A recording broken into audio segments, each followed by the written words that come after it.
야곱은 자기 아들들이 양떼를 몰고 이제 양을 치러 나갔습니다. 근데 그들이 세겜이라고 하는 곳으로 가서 양을 치러 갔는데, 세겜이라는 곳에 가보니 떠나보냈는데 야곱이 걱정이 태산 같아요. 왜냐하면 그 세겜은 옛날에 끔찍한 사건이 발생했던 곳이었기 때문입니다.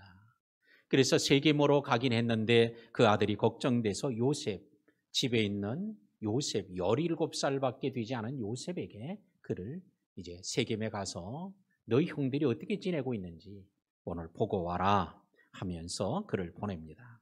이에 요셉은 아버지 말씀에 순종해서 형들을 찾아 세겜으로 갔는데 세겜에 자기 형들이 없어요. 그래서 도단으로 가서 형들을 만나게 되었습니다.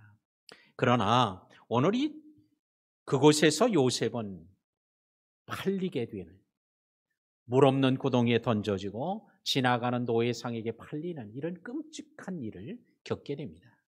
그러나 그것이 결국은 애굽의 총리가 되는 계기가 되어졌다는 말씀이 바로 이제 오늘 37장의 내용이라 할 수 있겠습니다. 그래서 오늘 어버이 주일을 맞아서 아버지 말씀에 순종한 요셉이라고 하는 제목으로 오늘 요셉에 대한 말씀을 함께 나누면서 오늘도 우리의 삶에 어떤 순종 또 어떤 것들이 부족한가를 살피고 오늘 순종함으로 요셉과 같은 이런 은혜와 축복을 누리는 우리 모든 성도들이 되시기를 주의 이름으로 축원합니다. 12절에 그의 형들이 세겜에 가서 아버지 양떼를 칠 때에 그래요.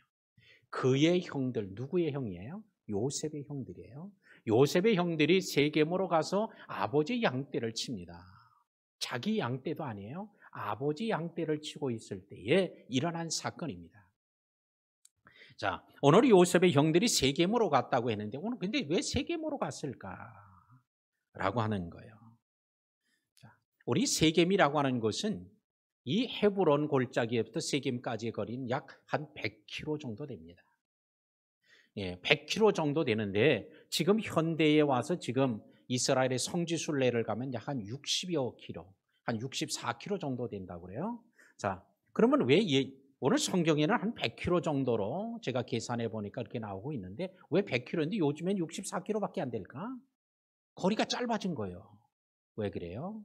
지금 우리가 강릉이나 속초를 가면 옛날엔 대관령 고갯길을 굽이 99고비를 돌아서 그래서 갔어요.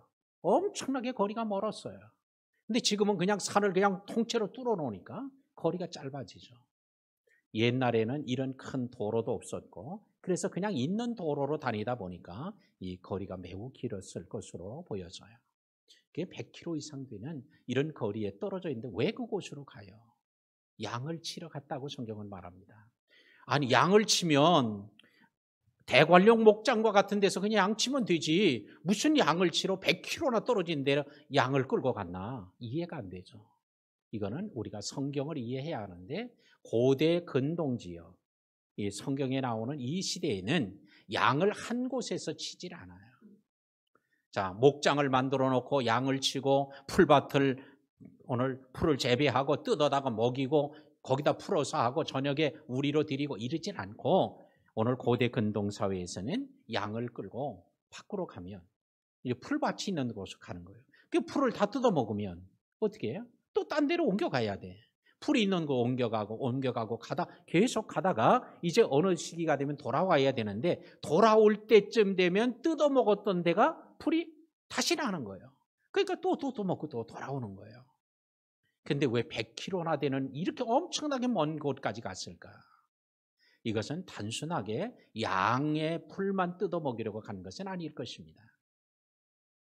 또 이 양을 이렇게 뜯어 먹이면서 가는 이 목자들, 목동들의 모습은 오늘 이런 사람을 뭐라고 부르냐? 유목민이라고 부릅니다.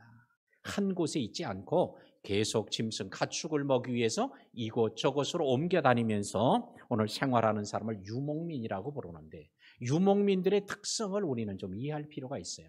자, 유목민들은 한 곳에 오래 머물 수가 없기 때문에 그래서 집을 지어도 아주 견고하고 튼튼한 집을 짓지 않습니다. 왜? 지어봐야 소용없어요. 왜? 며칠 있다 갈지도 모르는데 뭐요. 그래서 그들은 가장 편리하게 장막, 천막이라고 하는 임시 거처를 만듭니다. 그리고 그곳에 며칠 있다가 또 풀 다 뜯어먹었다 싶으면 어떻게 또 옮겨가면 또 거기서 또 새로 지어야 돼. 그러니까 아주 견고하고 튼튼한 집을 짓지 않아요. 또 유목민들은요, 울타리를 만들지 않습니다. 울타리 만드는데 며칠 걸려 만들어 놨는데 금방 또 떠나야 되네. 그러니까 울타리 만들 필요가 없어요. 담을 쌓지도 않아요. 담 쌓아봐야 소용도 없어요. 광야에서는. 그러니까 담도 쌓지 않아요. 우물도 파지 않습니다. 우물 한번 팔려면 몇 달 또 1년 이상 걸릴 수도 있어요. 왜? 우리나라처럼 아무데나 땅을 파면 물이 나올 수 있는 이런 데가 아니고 강수량이 적기 때문에 한 번 우물을 파면 엄청나게 깊이 파야 되고 파도 나올지 안 나올지 알 수도 없어요. 그런데 며칠 있다가 갈 텐데 무슨 우물을 파요? 안 파요. 우물 파지도 않아. 그래서 그냥 우물이 있는데, 샘이 있는데, 오아시스가 있는데 만나면 그곳에 천막을 치고 그곳에서 며칠 지나다가 또 다 뜯어먹어서 뜯어먹일 게 없으면 또 천막을 걷어서 다른 곳으로 옮겨갑니다. 오늘 이들은 살림살이도요, 유목민들은 변변치 않아요. 살림살이도 많이 장만하지 않아요. 왜? 며칠 있다 이사 가는데 그 엄청나게 살림살이 많이 가지고 있으면 어떻게 하겠어요?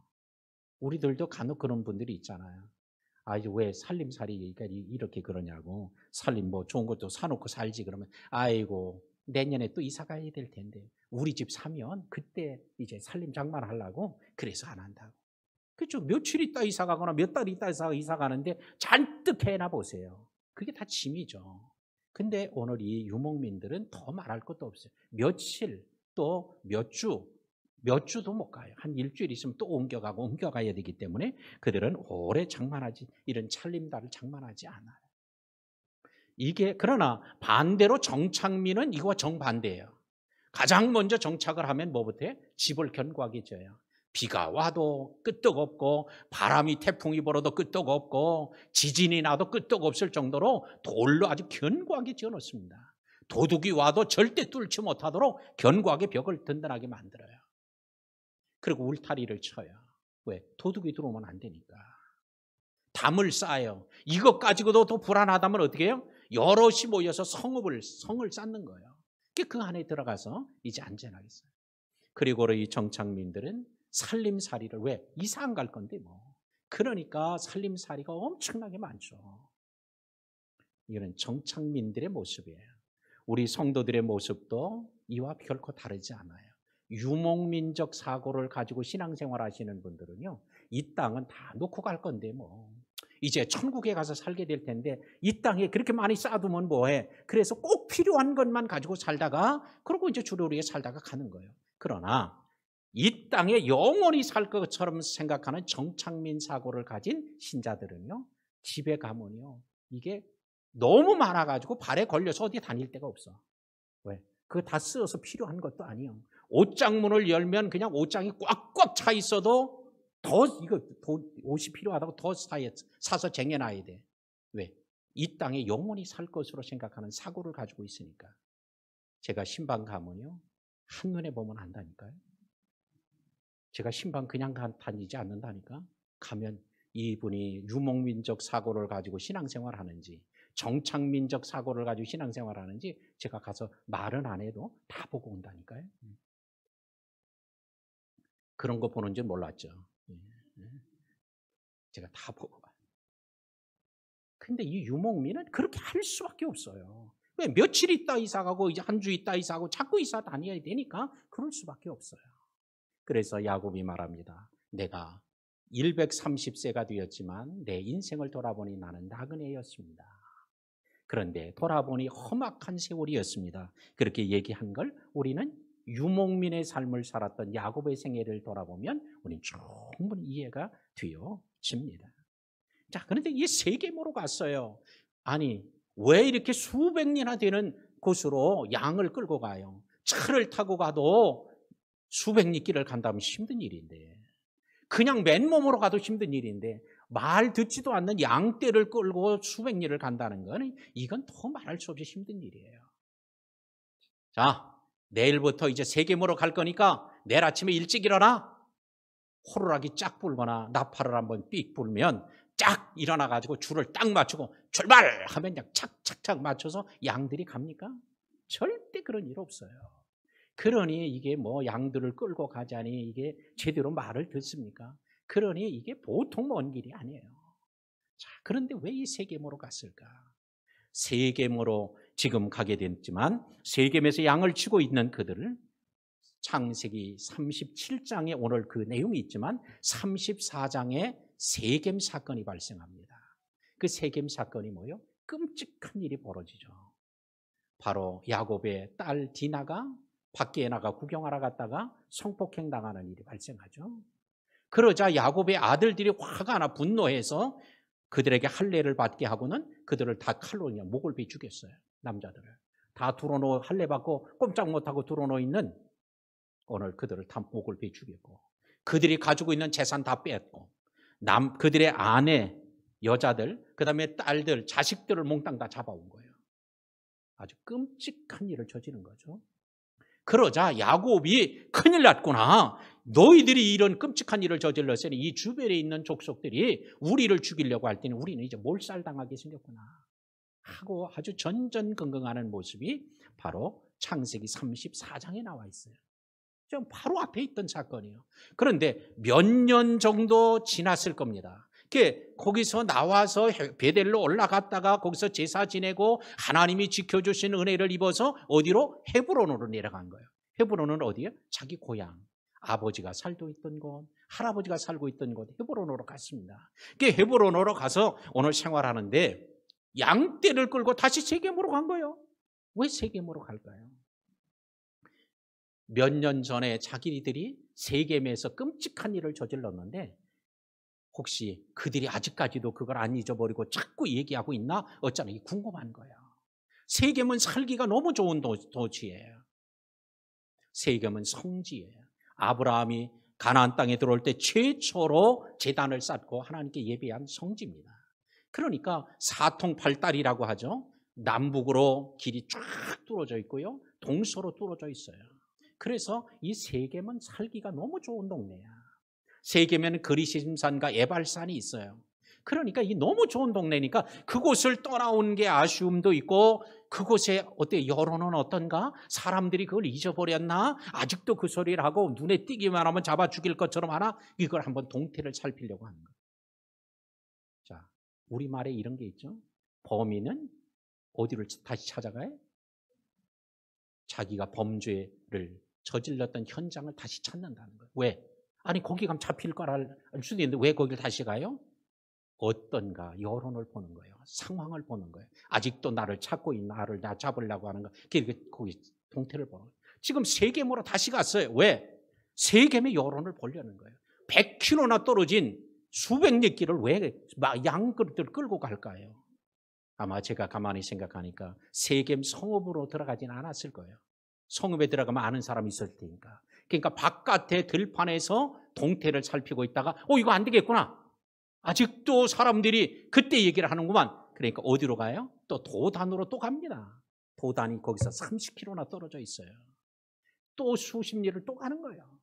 왜? 거기 있었던 큰일 나겠거든. 자, 우리는 오늘 이와 같은 모습을 보면서 오늘 우리 안에도 오늘 이런 모습이 있을 수도 있어요.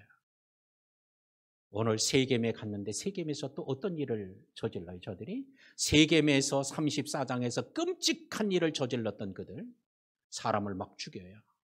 막 강제로 그들의 것을 약탈했어요.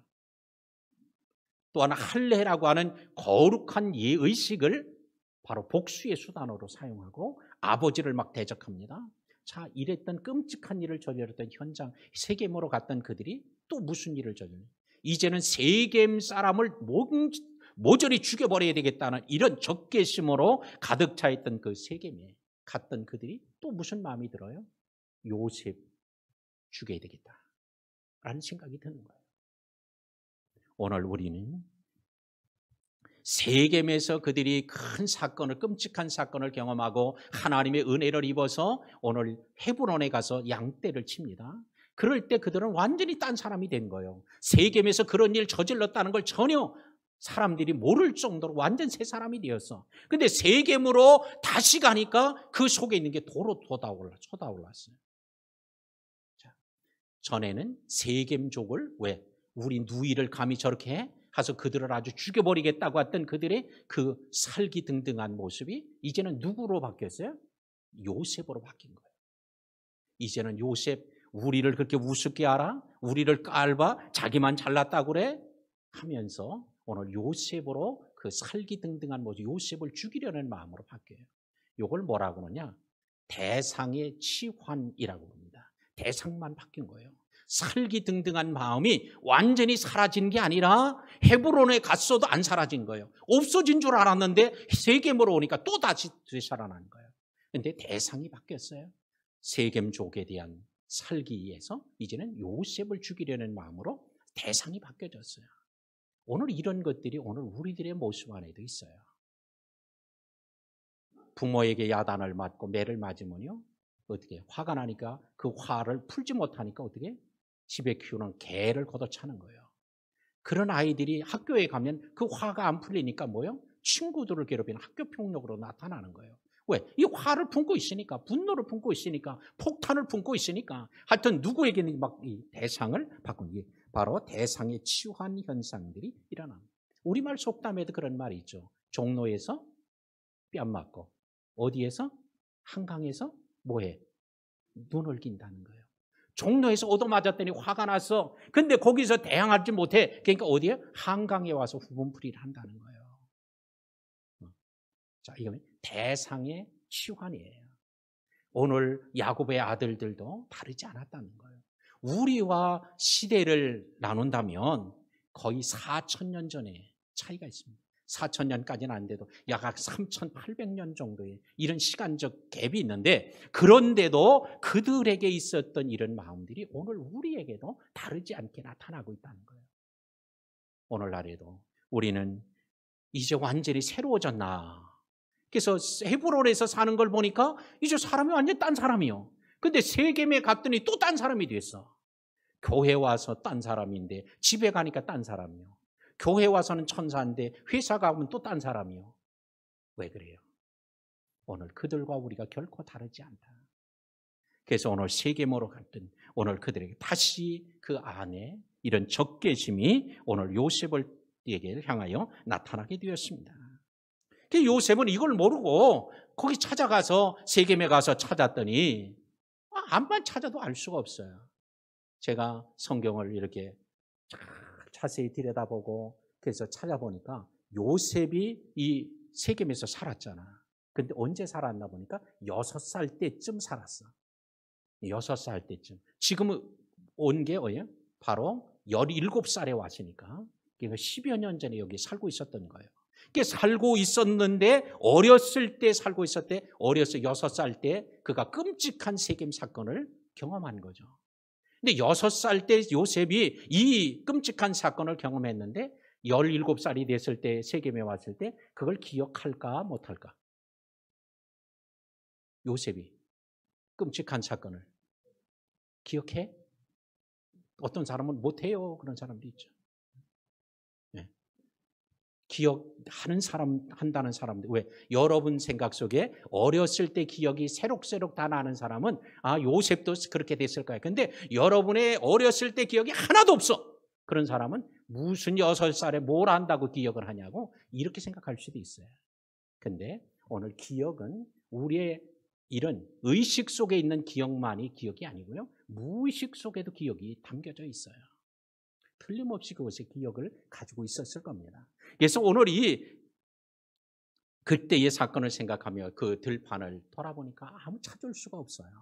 근데 그때의 어떤 사람이 그에게 도대체 그 들판에 왜 돌아다니고 있냐? 방황하는 오늘 요셉을 보고 묻습니다. 그러자 내 형들을 찾아왔는데 내 형들, 양을 치는 형들이 지금 어디 있는지 모르겠다. 그러자 그러냐? 말을 들어보니까 너 형들은 이러이러하다 하니까 오늘 그들은 바로 도단으로 간다고 갔다. 그러는 거예요. 그러니까 글로 갔구나. 그래서 30km를 뒤쫓아가서 형들을 만났다는 게 오늘 본문입니다. 자, 오늘 어떤 사람의 이 한마디가 이 요셉에게는 엄청난 시간적 낭비, 또한 형들을 찾지 못해 방황하는 걸 끝내는 시간, 기회가 된 거예요. 그 사람은 뭐 큰 것이 아니에요. 그냥 그 사람도 여기 있다가 도단으로 간다고 해서 그 얘기만 해준 것뿐이에요. 근데 그 한마디가 오늘 요셉이 가지고 있는 혼자 문제를 풀지 못해 끙끙거리고 힘들었던 문제를 한 번에 해결해 주는 그런 말이 되었어요. 자, 우리는 오늘 이처럼 안 풀리던 문제도요, 힌트를 살짝 주기만 하면 그 문제를 쉽게 풀 수 있는 것처럼, 수학 문제를 풀 때도 공식 하나만 가르쳐주면 많은 문제를 쉽게 풀 수 있는 것처럼 이렇게 살짝 가르쳐줍니다. 오늘 이 사람의 역할, 이런 사람들이 여러분에게도 있어지기를 주의 이름으로 축복합니다. 근데 이런 사람이 누구예요? 이분이 우리에게 가장 곁에서 도와주시는 보혜사 성령님이 우리를 이렇게 도와주시고 우리를 가르쳐 주실 줄로 믿습니다. 왜? 보혜사라는 말 자체가 안내자, 돕는 자, 또한 위로자, 또한 상담자, 대변인이라는 뜻을 가지고 있기 때문에, 그러므로 이 세상에 성령님보다 더 좋은 안내자, 더 좋은 우리를 돕는 이가 없다라고 하는 걸 기억하고 성령의 늘 인도하심과 가르침을 받고 사는 성도들이 되시기를 바랍니다. 다윗은 또 이런 얘기를 합니다. 주의 말씀은 내 발의 등이요 내 길의 빛입니다 그랬어요. 오늘날에는 우리는 전기불 때문에 환한 밤에도 대낮처럼 지나고 생활하지만, 시골에 처음 간 사람들이 가장 불편한 게 뭐예요? 깜깜한 거예요. 그냥 칠흑같이 깜깜하다. 이래서 너무 힘들다고 하는데, 오늘도 그럴 때 발에 등불을 탁 비춰주면 앞에 있는 돌뿌리에도 안 걸리고, 또한 걸림돌, 또한 장애물 피해갈 수 있게 되는 거예요. 근데 그게 뭐예요? 다윗이 얘기합니다. 주의 말씀이다. 주의 말씀은 내 길에 빛이 되어서 환하게 비춰준다는 거예요. 오늘도 여러분들이 날마다 하나님의 말씀을 읽고 듣고 묵상함으로 하나님의 말씀이 여러분의 길에 이런 등불로 빛으로 비춰주시는 이런 인도함을 받게 되기를 축원합니다. 도단에 갔더니 형들을 만났어요. 얼마나 기뻐요. 수백 리를 찾아와 130km 이상을 찾아와서 형들을 만났어요. 얼마나 기뻐. 그런데 형들은 지금 뭐 하고 있어요? 이를 어떻게 죽일까? 죽이기를 모의하고 있는 거예요. 그래서 그를 죽이려고 물 없는 구덩이에 집어넣어서 한 번 빠지면 나올 수가 없어요. 왜? 구덩이가 너무 깊으니까. 누가 도와주지 않으면 못 나오는데요. 물 없는 구덩이에다 집어넣었어요. 그런데 조금 있더니 지나가는 노예상들에게 팔아먹고 말았어요. 애굽에 팔리고 말았죠. 이때 요셉은 어떤 생각이 들었을까요?